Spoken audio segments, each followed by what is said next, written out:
So you want to proceed with an uncontested divorce. That's probably the best way to go about getting your divorce.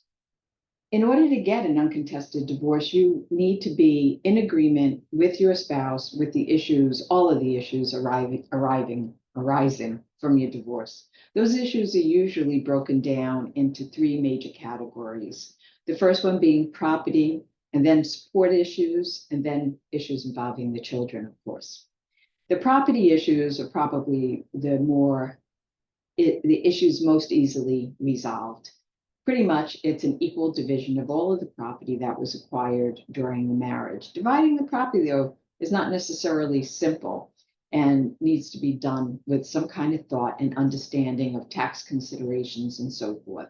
But your property usually includes things like your house, the contents of your house, the retirement assets, your investments, and money. Division of retirement assets is sticky. It needs to be done correctly. It's done usually through a legal instrument called the domestic relations order. That should be handled carefully.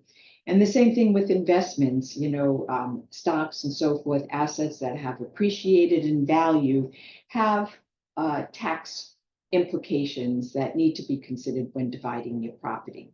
So if you have already divided your property, you're one step of the three steps closer to actually being able to proceed with an uncontested divorce rather than a contested divorce. If you have not divided the property and want to get a divorce based on an agreement of how the property will be divided, that agreement should be in writing and signed by both of the parties.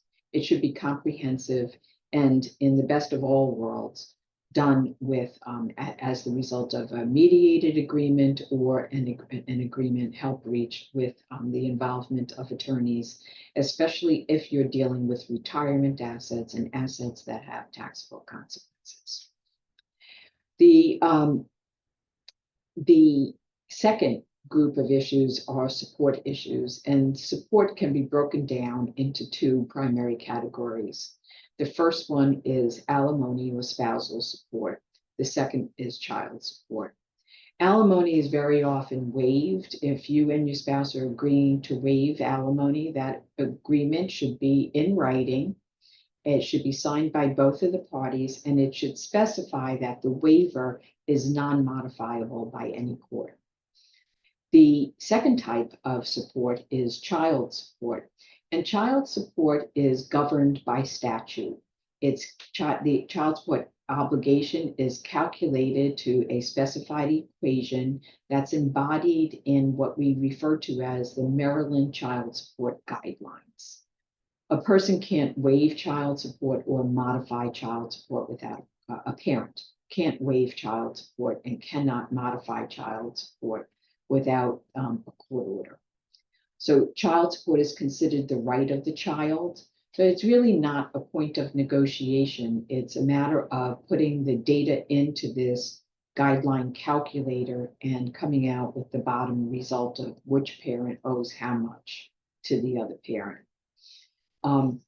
The child support guideline, if you have you have entered the data and you have a signed child support guideline, you have an agreement on this part of the support issue, and you're that much closer to getting an uncontested divorce. The third and probably hairiest of all three of the categories is child custody. Like the support, child custody can be broken down into two main categories.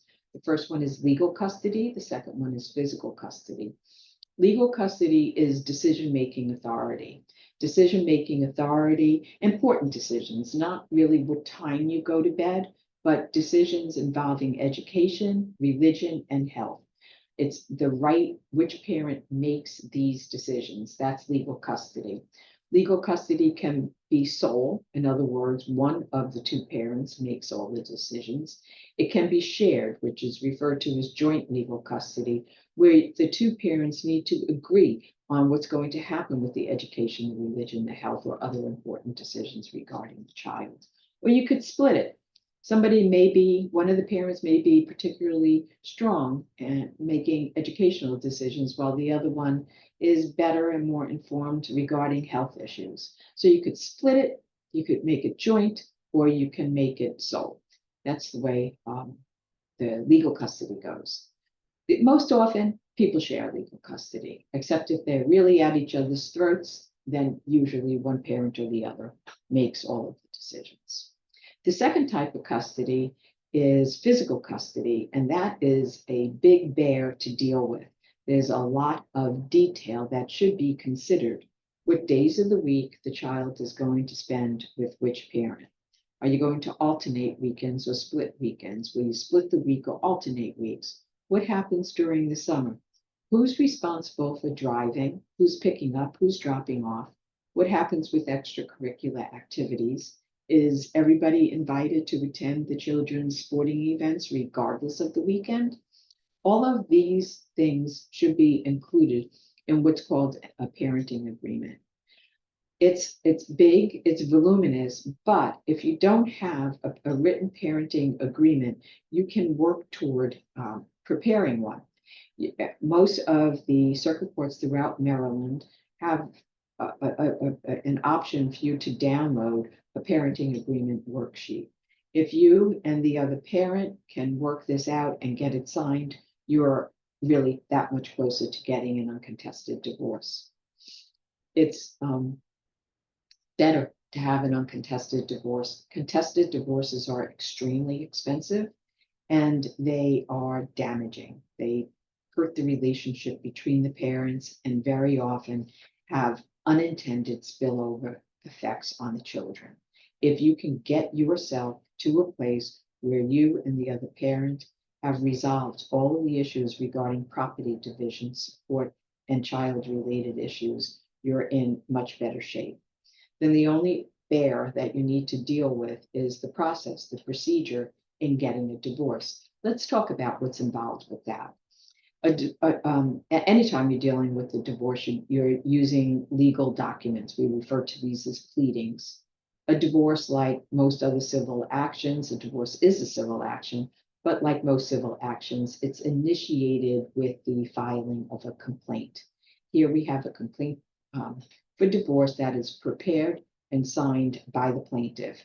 The plaintiff could be either the husband or the wife, the mother or the father. The plaintiff simply means it's the party that initiated the contested action. So the complaint is prepared, signed, and filed by the plaintiff. Once the court receives its filing fee and the pleading, it will in turn issue to the plaintiff a copy of the complaint and the summons.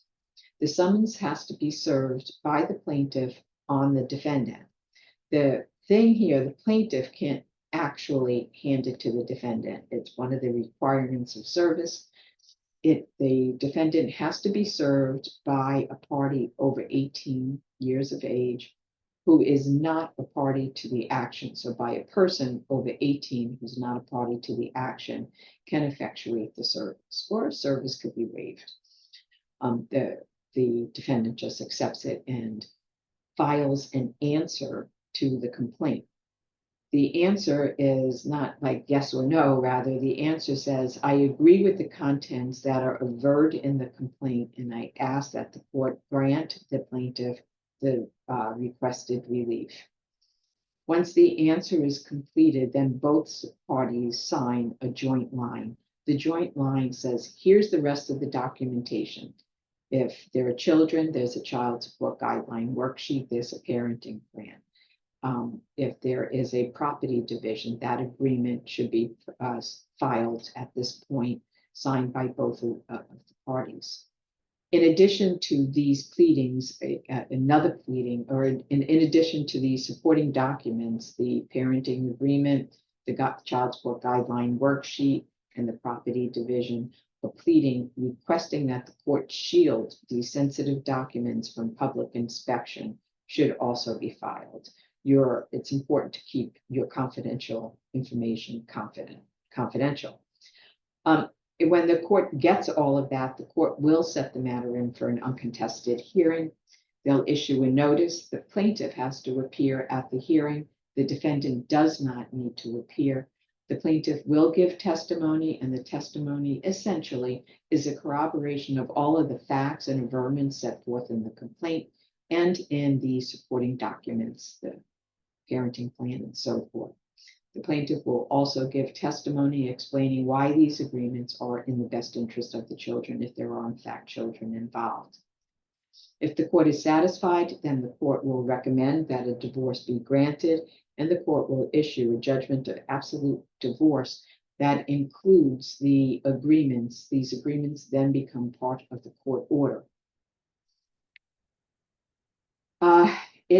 It's a lot, it's involved, and we at Paray & Associates are happy to manage your uncontested divorce for you if you in fact have an uncontested divorce. Your total out-of-pocket expense for the divorce is $2,500. The $2,500 includes the filing fee, so we will pay the fee out of the $2,500 retainer that we asked you for. At my office will communicate only with one spouse. That spouse will be the plaintiff. The plaintiff will be asked to sign a limited scope retainer agreement. Because we're representing the parties in an uncontested divorce, that means all of the agreements that required the legal advice and the legal recommendations have already been reached in the absence of that. So the limited scope agreement unequivocally states that we do not and did not provide any legal advice, and we make no representation with respect to the agreements reached by the parties.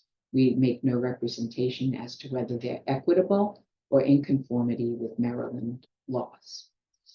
So we ask the plaintiff to sign the limited scope retainer. Once that's signed, then we gather from the plaintiff all of the documents that are necessary or in support of the divorce. So if there are children, we will ask you for a copy of your child support guideline worksheet and a copy of the signed parenting plan. If there is property that needs to be divided, we ask for, but we don't require that an agreement that shows that how the property is going to be divided, and that's signed by both of the parties. You're not required to provide that to us, but it is so essential that you actually have that agreement. Once we have the ancillary documents, the customer care specialist from Paray & Associates will work with the plaintiff and ask a series of questions, the answers to which are necessary to construct a complaint. This information is provided to one of my attorneys, and a complaint for divorce is prepared. The specialist then works with the plaintiff, making sure to get the complaint into a final form that the plaintiff is comfortable with. Once the plaintiff signs the complaint is then filed with the court.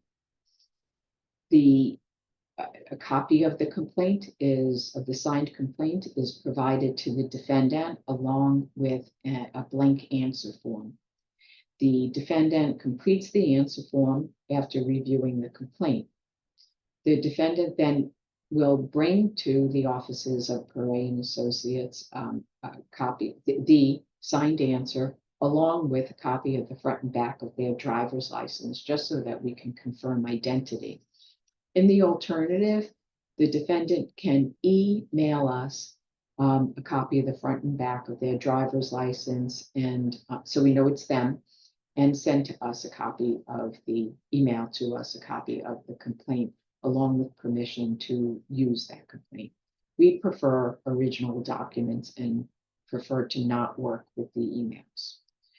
Once we have a copy of the signed answer and the joint line, and we have the ancillary documents, we work with the court to get a joint date set.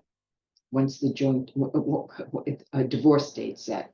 Once the divorce date is set, one of the attorneys will represent the plaintiff at the divorce hearing. The plaintiff's presence is encouraged, but it is not required. Only the appearance of the plaintiff is necessary to get a divorce. So we do that. It's $2,500, and we work with you until you get your judgment of absolute divorce. The judgment will incorporate into its terms all of the terms of the agreements that the parties reached leading up to the place where they got to proceed with an uncontested divorce. You know, if you're at the very beginning of this process and you haven't reached these agreements with the spouse or with the other parent, and you want some advice in how to go about getting all of this, we have a product that we call a strategy session. It's $499 and it's up to 90 minutes. You meet with one of our attorneys via Zoom. We use artificial intelligence and AI note writer to record the session. And we provide to you a written summarization of what was discussed, the recommendations made as part of that consultation fee. So it's $499. It's up to 90 minutes. It's comprehensive. We can make recommendations. We don't have enough information to give actual advice because we didn't review and crunch the underlying documents, but we can make recommendations and give you advice how you go about getting to a place where you have all of these agreements with the other parent or with your spouse in terms of dividing the property. We will be very happy to talk to you about the tax consequences of dividing certain parts of property, how you go about dividing retirement assets, how you divide assets that are partly marital and partly non-marital, and so forth. We'll deal with all of this in the strategy session. So if you want an uncontested divorce and you want us to help shepherd you through that process, it's $2,500. If you want to get yourself to a place where you can work with your spouse so that you can set yourself up to be able to proceed with an uncontested divorce, that strategy session is $499 and is very valuable, is likely to save you from a lot of anxiety and stress and just the torment of getting a contested divorce. I wish you good luck, and hopefully I get the chance to work with you. Have a great day.